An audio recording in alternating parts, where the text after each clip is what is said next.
Welcome to Never Again Is Now, a podcast about anti-Semitism. I'm Evelyn Marcus, and in addition to being a psychologist, I'm featured in the documentary Never Again Is Now. I'm a Dutch Jew and the daughter of Holocaust survivors. In 2006, I immigrated to the United States because of the rising anti-Semitism in Europe. I am Phyllis Zimbler Miller, founder of the free nonfiction Holocaust theater project, thinedgeofthewedge.com.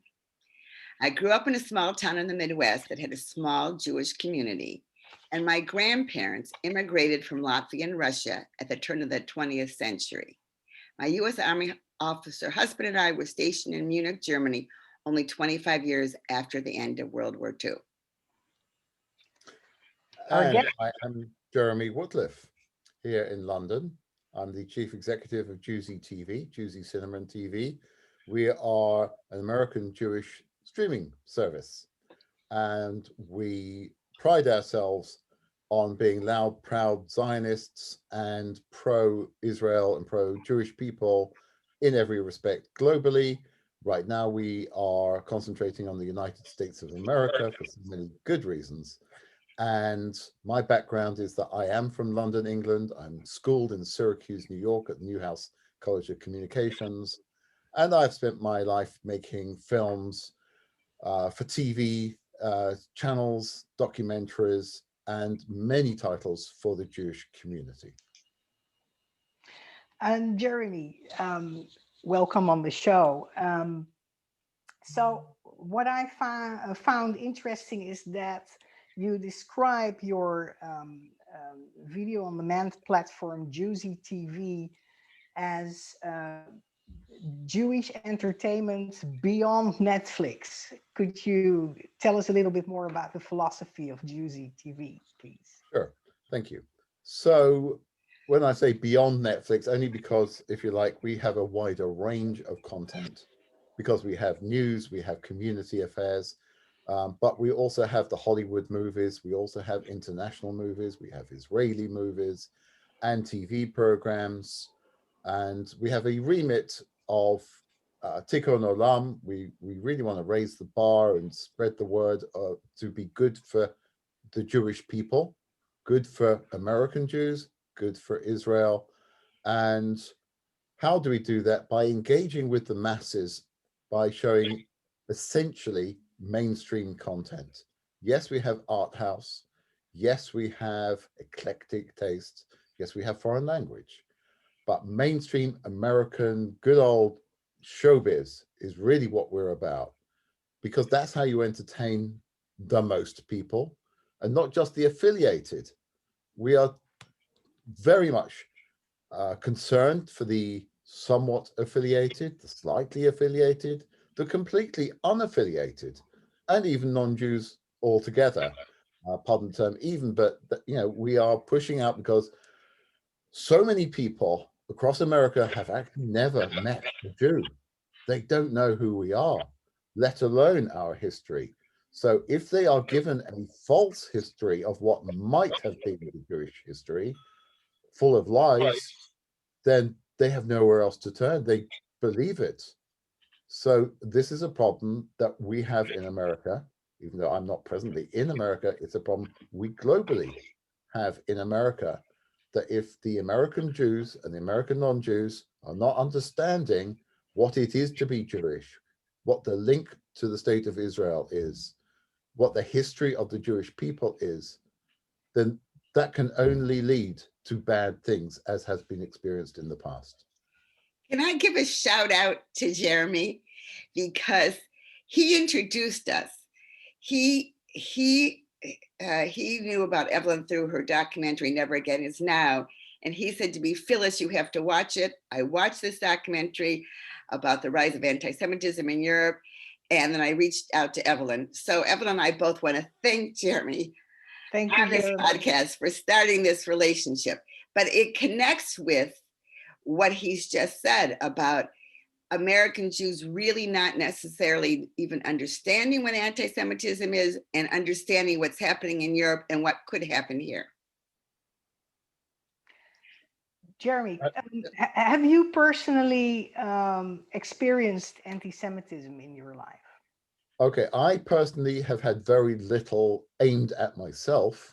I've seen plenty of it, but no, apart from at school, and that made a deep imprint. You know, get the guy with the big nose. It's not that big, but you know, I knew what they were talking about. And that was when I was maybe 8 or 9 years old. Subsequently, you get the odd jape now and again. Now, look, I don't actually take that as being truly anti-Semitic, because it's the way in which it's given as well as the way it's taken.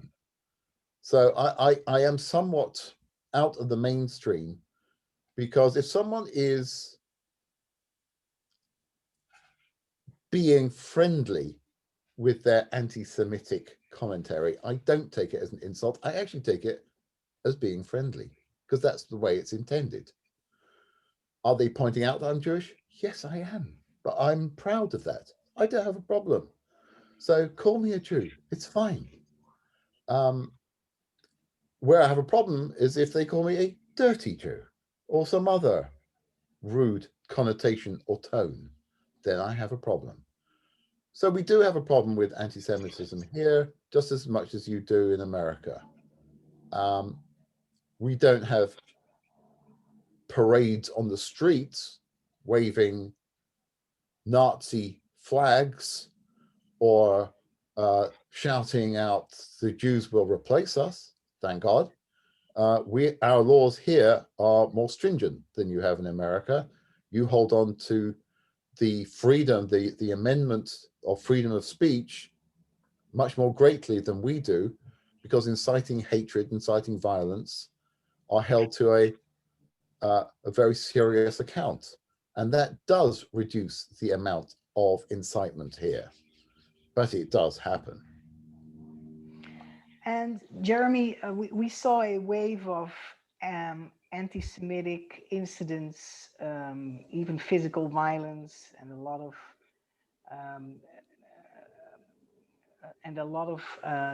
demolishings of property, Jewish property during the Gaza conflict this spring. Have you seen anything of that, any effect of that conflict in England towards Jews? So we have seen a massive rise in incidents here in the UK, just as you did in the States, and unfortunately, all Jewish communities everywhere on the planet. This happens every time there is a conflict, especially coming out of Gaza, but also Lebanon. Whenever there's big trouble in Israel, there's big trouble globally. The consequence of this is that we are being played to the anti-Semitic tropes that have always worked. And Israel, of course, like all Jews, has to protect itself. And in the act of protection, brings about more reasons to hate Jewish people. It's a problem that you can't get around, except that highlighting the issue and highlighting the nature and highlighting the stupidity of the terrorist and the anti-Semitic actions might actually make an impact, but tell a lie enough times and people will believe it. And so you have to have a commentary to the alternative. Now, here we have literally the same problem as you do, in that the mass media, and I am part of the media, not the mass, but we're working on that, is to get the alternative perspective out. And it is so important that there is at least somewhere to go to that you can learn what the other perspective might be, even if you don't wholly believe it. But not to have that voice is a real problem. And we can overcome that. Now, are people going to sign up to an all Israel news channel? Yeah, to an extent, but not hugely. Now, in the olden days, you remember good old cable and satellite TV, where your channels had news, comedy, quiz shows, sports, a bit of everything. And you just sat there and you watched the variety show over an evening. That's what we are. We're that variety show. And you can just watch comedies. You can just watch movies about the Holocaust or movies about Israel, documentaries. But there's also news. We get it from I-24. It's very good. It's impartial. It's our way of telling people that there are other ways of looking at Israel. We show a whole bunch of programs that are showing Israel in a completely different light. It's not a war zone. They have rom-coms, they have comedies, Israeli movie making and TV. We've all seen, Orthodox and Fauda and Stiesel. These are wonderful TV programs. Well, there's lots of this, and we are proud to show as many of these as we can afford. And so that's what that gives people the choice. I make the analogy to the JCC. You go into a Jewish community center to meet a friend for a coffee. You might go there because there's a movie you want to see. While you're in there, you notice there's something else you want to. There's got a gym, they've got a pool. Let's make use of this. Oh, look, there's that class, yoga. I was thinking of doing yoga. So you've got this choice, this variety. Oh, well, and suddenly you find this is your place, this is your home. So our log line is we belong together. And that's the same as you have in the JCC. We belong in the JCC. We belong in a synagogue, but not everybody gets such knackers and joy from going to the synagogue all the time. So give them other Jewish reasons.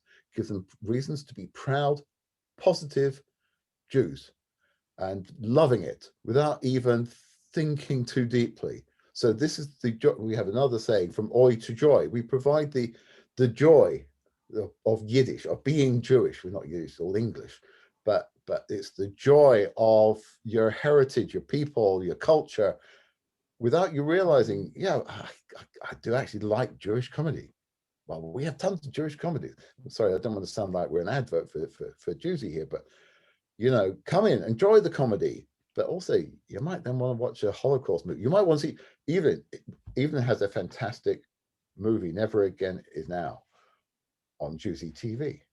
So, by the way, folks, this isn't planned.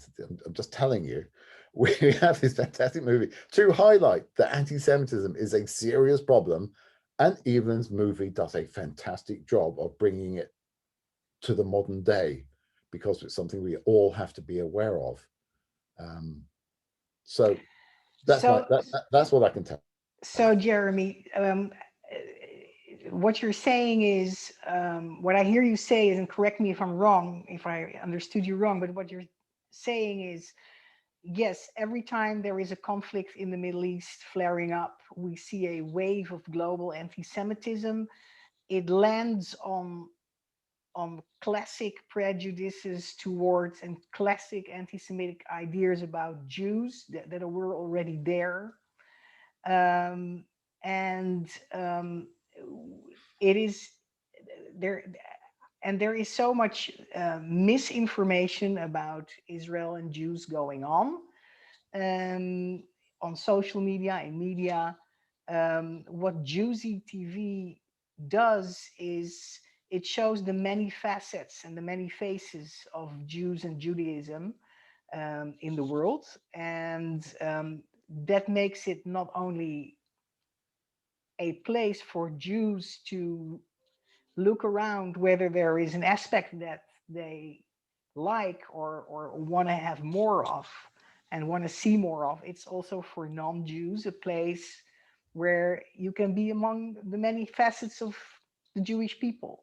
If I understand you well, it's meant as a home for Jews, an entertainment home for Jews, an information home for Jews, but also for non-Jews, to help people get familiar with the many aspects of Judaism, which will also help to take away existing prejudices. Is that correct? Yeah. So people see Jews as being different, and we're not. And you all know that, but there are plenty of people who don't. And Jews don't all have beards and peyot, black coats, black hats, shuffling in shul every Saturday, Sunday, Friday, whenever. We are just regular folks. So, yeah, black, white, gay, straight, you know, we are all sorts. We are society. So, you know, we ourselves as Jews have fallen into these stereotypes. I even find myself using Yiddishisms because it's just, you know, it's part of us. You can't, you're in the milieu, you just sort of naturally adopt it. But plenty of people don't. Plenty of people are Jew. There are 1.2 million Jews in America are self-defining Jews. Yeah. They're not blood. They've not lived it. They're not grown up with it. They weren't bar mitzvahed. They don't speak Hebrew. They don't go to the synagogue. They don't go to the JC, but they define themselves as Jewish. Right, right. They're Jewish. Enough. You know, we take people as they are, and that's what we do at Juicy. If you want to call yourself Jewish, you're interested in that which is Jewish. We're not a Jewish TV channel. We are a channel showing content of interest to Jews that thematically might have something to do with Jewish. You know, we have a movie with Jess Eisenberg, The Double. Is it a Jewish movie? No. There's nothing Jewish about it, except Jess Eisenberg's in it. Good enough. It's a great movie. Why not? Enjoy it. Do you think Jews identifying as Jews, one way or the other, culturally or religiously or ethnically, whatever way, um, would that make a difference in? Could it have an effect on anti-Semitism? I cannot get into the heads of an anti-Semite, I'm afraid, for relatively obvious reasons. But I have been involved in many I've been involved in Holocaust education, and I've been involved in protecting the community against anti-Semites. And all I can tell you is that the situation's getting worse, but nothing compared to what it was 50, 60, 70, 80 years ago. So let's sort of get this into proportion. The mass of people, yeah, look, back in the day of our parents and grandparents, there were golf clubs Jews were not allowed to go to by law. That's unbelievable from today's perspective. I know it kind of still happens, but by law. So we've moved on. Okay, it's not going to happen overnight. Same with, you know, black rights. These things just aren't going to happen overnight. You cannot change society overnight. You sure can work at it. So that's what we're doing. Can I ask, since you brought up the Holocaust in education, I'd like to know when you first learned about the Holocaust. Do you remember? I was probably about 13 or 14, and it was probably from television because I got half my education from just watching TV. Good TV. And how did it make you feel? I mean, did you go to your parents or do you remember? I was quite young. I honestly don't. I was shocked. I was definitely shocked. You know, when you are young and naive and you see the videos, you don't even know, but you're seeing the hardcore footage out of Auschwitz. Yeah, it's shocking. It makes a deep impression on you. So in England, we have a campaign organized by the Holocaust Educational Trust, whereby 2 students from every high school in the country is taken on a 2-day, 3-day trip to Auschwitz. Every single school in the country. And each of those ambassadors, as they are then called, comes back and speaks at the school, generally with a survivor. And that then spreads the word to the whole school population. They actually met a survivor. They actually know somebody who went to Auschwitz. How long has that been going on in England? That's an amazing program. I wish we had it here. Difficult from where you are because you're that much further away. So I think it's been going on about 10 years, maybe 15. you, of course, on the other hand, have more Holocaust educational establishments, institutes, Shoah foundations, Holocaust memorials, and so forth. So you do have places, and you sure have plenty of survivors still.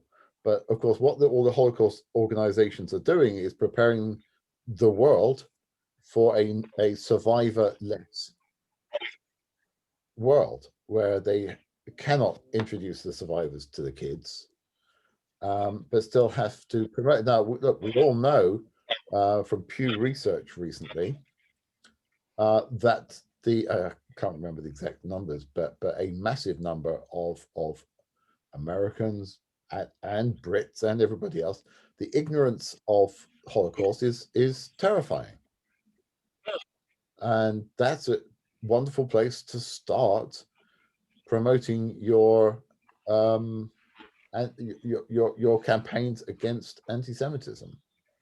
But we've got problems, and we know in the States where Holocaust education is not being as successful as it could be. That's an understatement. So we've joined up with some good folks in Ulster County in New York to work on this very subject, just for an alternative way to teach the Holocaust, because there are so many ways, and it's not like you'd have to reinvent the wheel. It's been done. It's nothing new, but just look at what works and work with educators. And first of all, of course, the biggest hurdle is getting through the educational establishment. They have to buy in, or they have to be forced to buy in by law. And that's what's happened here, is that whether you've got, whatever orientation the educators are, if the law requires you to teach the Holocaust, you have to teach the Holocaust. And then you have to make sure that you're teaching it properly. I think the state of Arizona just adopted a law like that. But the problem is, he just said the most important thing: teach it properly, because in Louisiana, the Jewish community with just recently, I think, withdrew its support for Holocaust education because of how it was going to be taught. And even if it's stated on the books it's going to be taught X way, each individual teacher can really change how it's taught. That's why I'm so impressed with this English model, in which you're not leaving it up to the teachers, but you're giving all schools, because of two representatives, the same experience. I think that's brilliant. As you Brits like to say, brilliant, right? I've noticed that term's coming to America. It's about time some of our new terminology came over. Look, it hasn't been hugely successful. It's been very successful, but it could do better, but it's doing well. But then there's the mass of the population who don't go to school. And yes, we can look to generations to come, and we should. But what about the mass of adults who are here at the moment? We have a mass of, and you do too, of immigrant populations or first generation immigrant Americans, but the parents are not. And so the heritage and the linear, if you like, the at-home education has not been as controlled as it might be. And the consequence is that people don't know who Jews are. If especially in the mid-states where there are not Jewish communities, you've never met a Jew, or you didn't know that you did. And therefore, frankly, the mass media is the only way that you do. And if the only way that you do is that they are seen to be fighting Palestinians all the time, and that's what you think. That's what Jews do. In the Palestinian territories, the Israelis are referred to as the Jews. Well, there are plenty of Israelis who are actually not Jewish, but they don't make that differentiation. And we have that problem. We have the whole problem of the IHRC definition of anti-Semitism and anti-Zionism. And the more we Jews have a problem with it, you bet the non-Jews are going to have an even bigger problem with it. So we have to accept these definitions ourselves.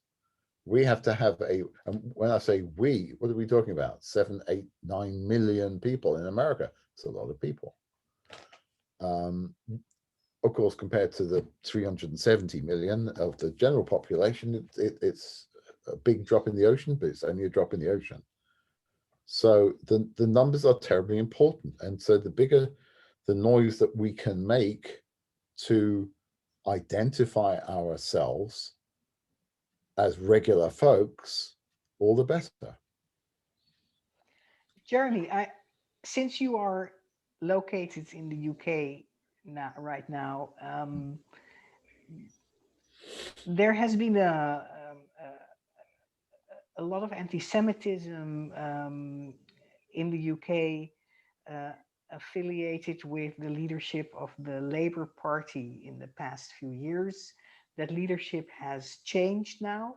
Do you see an improvement in the situation regarding anti-Semitism as a consequence?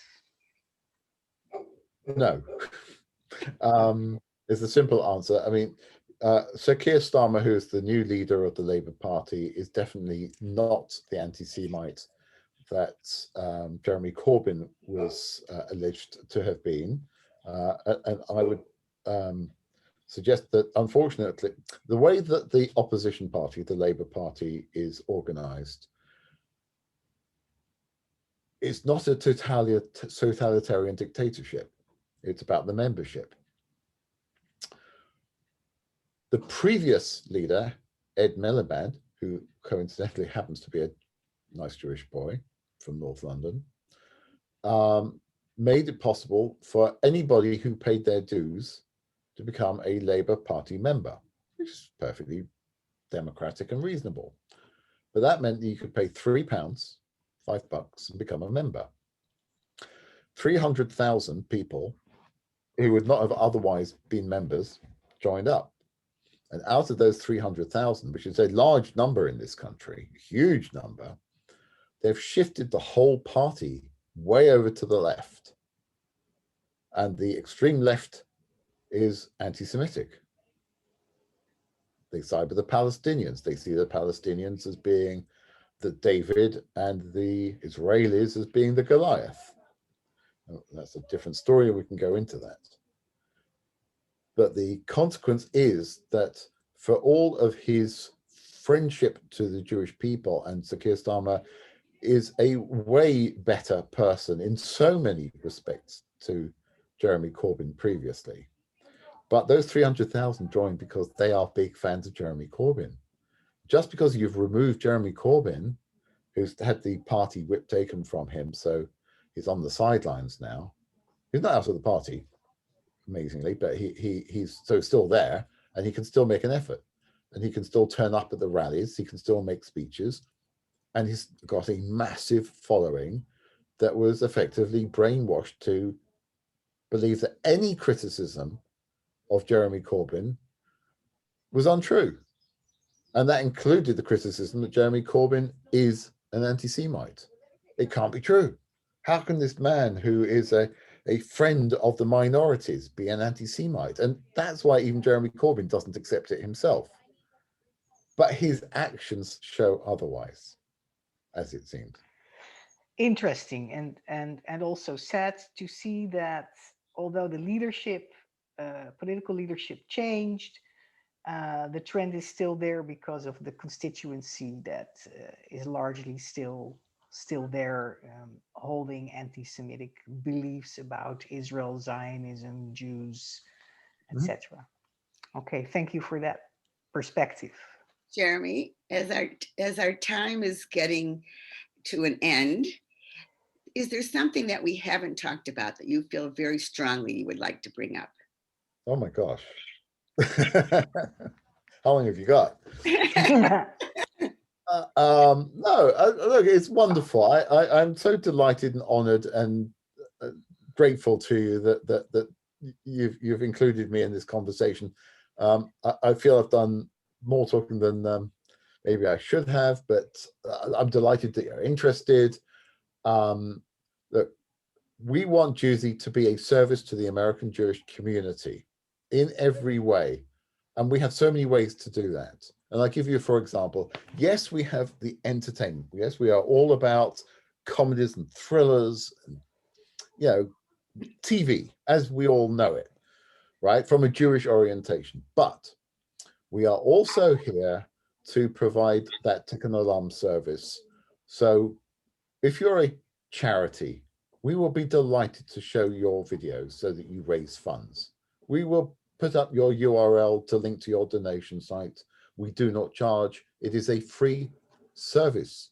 This is free money. Contact us and we will, if it's a good enough video with a vague amount of entertainment value that people are actually going to enjoy with the experience, we'll show it. We'll help you to make some money. Become an affiliate, find out, think of ways to work with us to show programming that benefits your cause. We just want to help because this is a new medium. This is an exciting new age, a new normal that we're moving into, where Zoom calls are just as legitimate as television programs, where we're getting bombarded with information and there's so much dilution as a consequence. So if your niche is Jewish, then we are here to work with you. And that's my message. You asked, I can go on about many other subjects, but thank you. It's an opportunity to work with good causes, to show some great content, to be a one-stop shop for Jewish entertainment in America and eventually globally. And we would welcome any interest that people viewing this can bring. And I am, again, Phyllis and Evelyn, hugely grateful to both of you and wish you well with your own ventures. Thank you. And let me just say before I wrap up that the contact information is at jewzy.tv, correct? Yes, that's the website, or watch.jewzy.tv. And if you put in /browse, you can just browse the trailers on the site. You'll get a wonderful idea of all the eclectic and wonderful mainstream movies and TV programs that we're showing. It's a front row seat to your Jewish interests in entertainment, comedy, and thrillers. Join us, enjoy the thrills and spills and laughs that we bring as Jewish people to the greater world, and may our heritage go from strength to strength via all sorts of mediums, including Juicy TV. Thank you, Jeremy, and thank you for our listeners. And I would encourage our listeners to watch Evelyn's documentary, Never Again Is Now, which you can watch on Juicy, and you can learn more at her website, which is joinneveragainisnow.com. And if you want to know more about my free nonfiction Holocaust theater project, it's at thinedgeofthewedge.com, which is a British saying, and some Americans don't yet know what it means, but we're working on that too. And wherever you are and whenever you can, without risking physical danger to yourself, please speak up against anti-Semitism and hate.